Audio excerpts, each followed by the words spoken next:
Hello बच्चों, Haryana CET हेतु गणित के प्रश्नों के साथ मैं उपस्थित हूँ।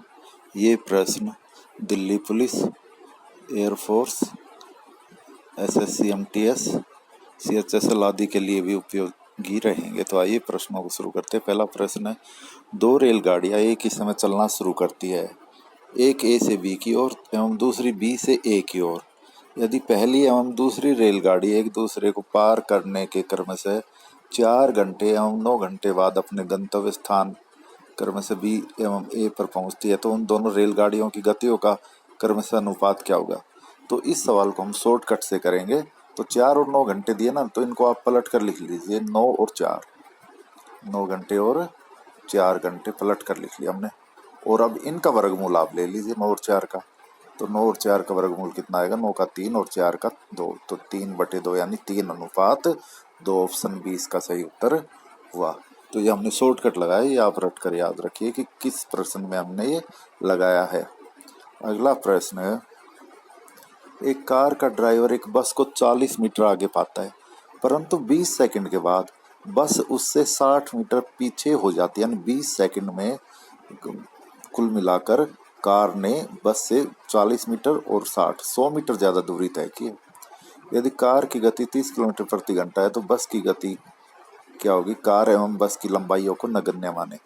तो देखिए 20 सेकंड में कार ने कुल कितनी दूरी ज़्यादा तय की है? 40 और 20, 40 और 60, 100 मीटर 20 सेकंड में। तो 1 सेकंड में कितनी ज़्यादा तय कर रही है?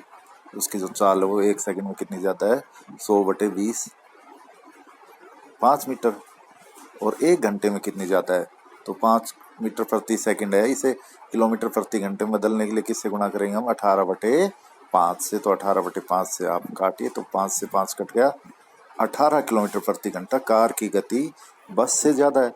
अब कार की गति हमें क्या दी गई है सवाल में? 30 किलोमीटर प्रति घंटा। तो बस की क्या हो जाएगी? 30 घटा 18 यानी 12 किलोमीटर प्रति घंटा। ऑप्शन डी इसका सही उत्तर होगा।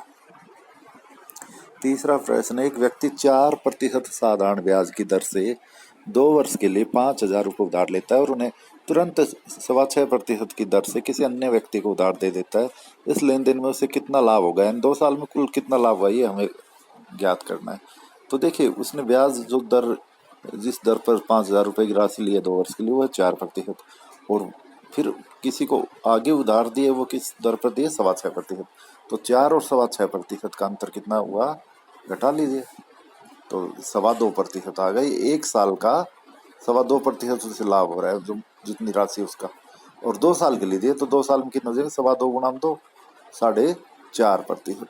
तो जो राशि है 5,000 रुपये, उसका 4.5% से लाभ होगा, वो आप याद कीजिए। 5,000 गुणा में 4.5/100, तो 20 से 20। अब 50 गुणा में 4.5 आप करोगे तो 225 रुपये इसका उत्तर आ जाएगा। ऑप्शन सी, 225 रुपये। चौथा प्रश्न, एक व्यक्ति अपने 5 पुत्रों, 4 पुत्रियों एवं 2 भतीजों के बीच बांटने हेतु 8600 रुपये छोड़ जाता है। यदि प्रत्येक पुत्री को प्रत्येक भतीजे की 4 गुणी राशि प्राप्त होती है एवं प्रत्येक पुत्र को प्रत्येक भतीजे की 5 गुणी राशि प्राप्त होती है, तो प्रत्येक पुत्री को प्राप्त होने वाली राशि कितनी है? तो देखिए पुत्र है, पुत्री है और भतीजे,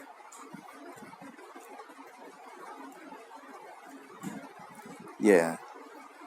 तो अब पहला क्या स्टेटमेंट दिया है इन्होंने कि प्रत्येक पुत्री को प्रत्येक भतीजे की 4 गुना राशि। तो भतीजे को 1 रुपये मान ले, तो एक पुत्री को कितने मिले? 4।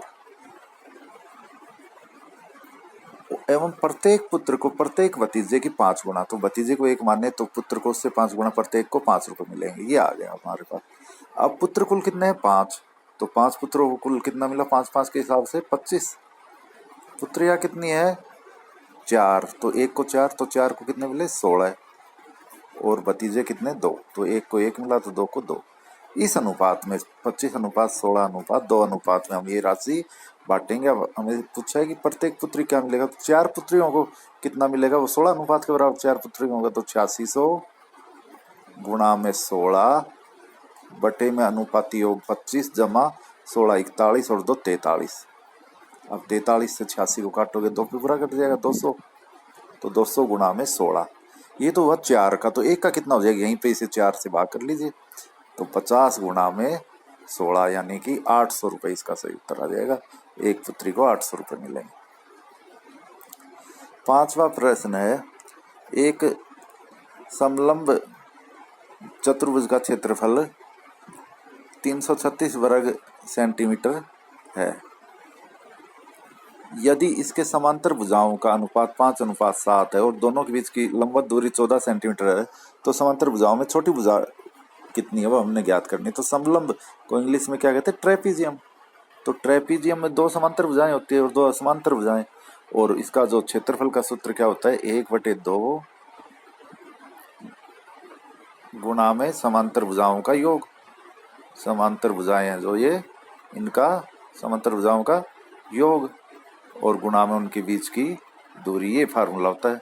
तो ये आप लगा दीजिए, 1/2 गुणा में समांतर भुजाएं 5 और 7 के अनुपात में है, तो 5x और 7x मान लेते हैं। तो गुणा में 5x जमा 7x और गुणा में उनके बीच की दूरी कितनी दी है, 14, और वो बराबर है कितना दे रखा है क्षेत्रफल, 336 दे रखा है। तो अब आप इसे काटें, तो 1/2 से 14 काटा 7, ये 7 उधर ले जाएंगे हम, तो 12x बराबर है 336/7। 336 को 7 से भाग कीजिए, 7 चौक 28 और 7 8 56, तो 12x बराबर 48। तो x बराबर कितना आ गया, 48/12 यानी कि 4 आ गया x का मान। अब छोटी भुजा 5x के बराबर थी, तो 5x कितना हो जाएगा, 20। तो इसका उत्तर आ गया ऑप्शन ए, 20 सेंटीमीटर। ए और बी एक काम को क्रम से 15 दिन और 25 दिन में पूरा कर सकते हैं। उन्होंने एक साथ काम शुरू किया, किंतु कुछ समय बाद बी ने काम छोड़ दिया और ए ने से इस काम 7 दिन में पूरा किया। तो बी ने आरंभ होने के कितने दिन बाद काम छोड़ा था। तो देखिए, ए 15 दिन में कर रहा, बी 25 दिन में, तो इनका एलसीएम ले लीजिए, उतना यूनिट काम मान लीजिए। 15 और 25 का एलसीएम कितना आएगा, 75 यूनिट काम मान लिया। अब ए रोज की कितनी यूनिट करेगा, 75/15 5, और बी 75/25 3 यूनिट करेगा।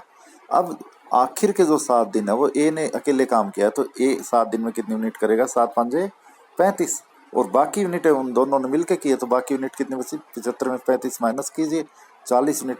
40 यूनिट इन्होंने मिलकर की है, और ये मिलकर कितनी यूनिट रोज कर रहे हैं, 5 और 3 8, तो 40 कितने दिनों में की इन्होंने, 5 दिन में। तो इसका मतलब ए और बी ने 5 दिन मिलकर काम किया था, और बी ने आरंभ होने के कितने दिन बाद काम छोड़ा था, 5 दिन बाद। ऑप्शन बी इसका सही उत्तर होगा। 7वां प्रश्न है, किसी मंदिर के आयताकार प्रांगण जो 3.78 मीटर लंबी और 5.25 मीटर चौड़ी है में वर्गाकार संगमरमर के पत्थर लगाने, इस उद्देश्य को पूरा करने में पत्थर का सबसे बड़ा आकार क्या होगा।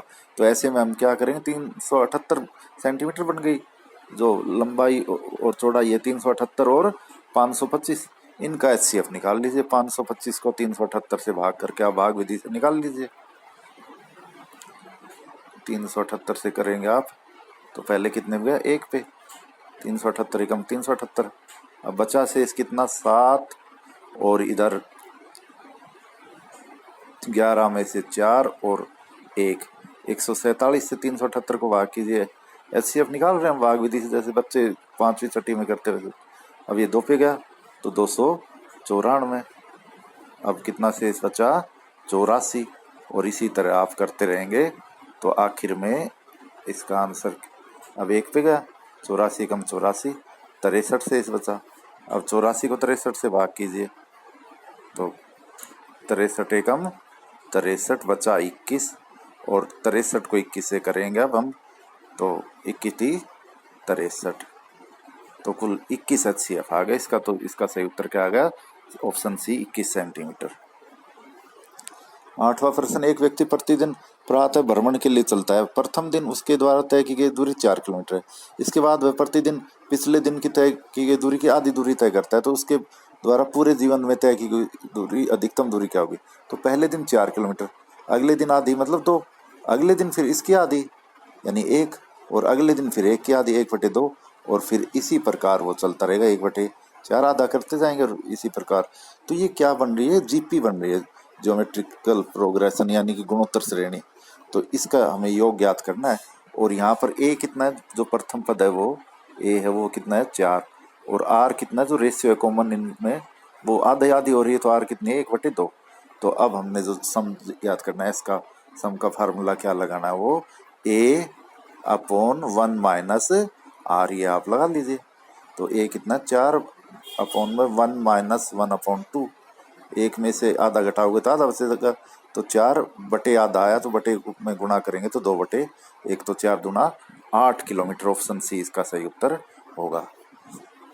9वां प्रश्न है, दो समान आकार के गिलास में क्रम से 1/3 और 1/4 भाग दूध से भरा हुआ है। दोनों को पानी से पूर्णतः भरा जाता है और फिर एक बड़े बर्तन में डाल दिया जाता है। बड़े बर्तन में दूध और पानी का अनुपात क्या है? तो देखिए, एक में 1/3 भरा हुआ है और दोनों बराबर आकार के हैं, और एक में 1/4, तो हम 3 और 4 कैल्शियम ले ले 12, तो 12 सेंटीमीटर के गिलास मान ले। तो पहले में 12 सेंटीमीटर है, उसमें दूध कितना था 1/3, तो 12 का 1/3 कितना आ जाएगा, कट के 4, और दूसरे में 12 का 1/4 भरा हुआ था, तो कितना आ गए 3, तो 4 और 3 7, तो ये दूध था इन दोनों मिला के। अब बाकी हमने पानी से भरा है, वो पूरे भर दिए, 12 भर दिए, यानी 24 में से 7 दूध है और बाकी पानी है, तो 24 में 7 घटाएंगे तो पानी कितना आया 17, तो इसका सही उत्तर क्या है? Option B. तो एक बार फिर समझ लीजिए, पहला और दूसरा गिलास वो दोनों समान आकार के, समान साइज के हैं, समान धारिता के हैं।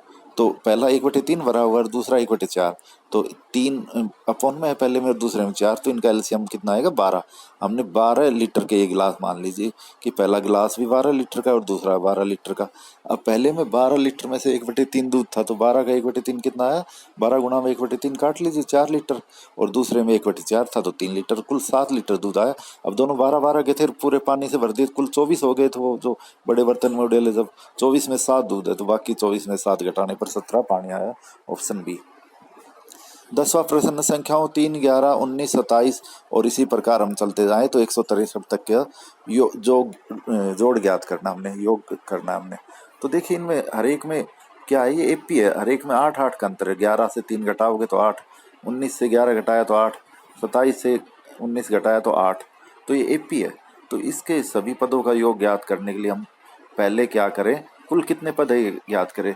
तो हर जगह 8-8 का अंतर है, तो 163 में से पहला पद 3 घटा ले, कितना आ गया 160, और इतना आगे बढ़े हम पहले पद से 160, और हर बार 8-8 बढ़े हैं, तो कुल कितने पद आगे लिए हमने 160/8, 20 पद हमने लिए। एक ये पहला पद था 3, तो कुल मिलाकर इसमें कितने पद है, 21 पद हुए कुल यहाँ तक।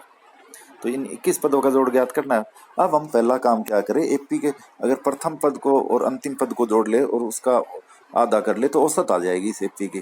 तो 3 जमा 163/2, तो ये करिए 166/2, तो कितना आ गई है 83, तो 83 21 पदों की औसत आ गई।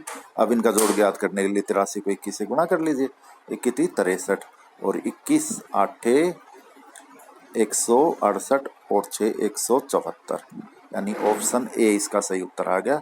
तो देखिए, फिर समझ लीजिए कि पहला पद 3 है और हर पद आगे 8-8 बढ़ता जा रहा है और 163 तक हम पहुंचे हैं।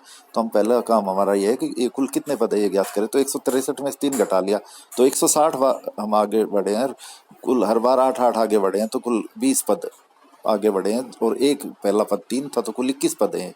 अब इन 21 पदों का अगर हमने औसत ज्ञात करना होता तो हम बस सीधा क्या शॉर्टकट लगा लेंगे, ये एपी में इसलिए कि पहले पद और लास्ट पद को जोड़कर आधा कर ले, 3 जमा 163/2, तो कितना आ गया औसत 83 आ गया। अब 21 पदों का सवाल ये हो गया, 21 पदों का औसत 83 है, तो जोड़ ज्ञात करो, तो 21 को 83 से गुणा कीजिए तो 1743। तो ये थे आज के प्रश्न। धन्यवाद।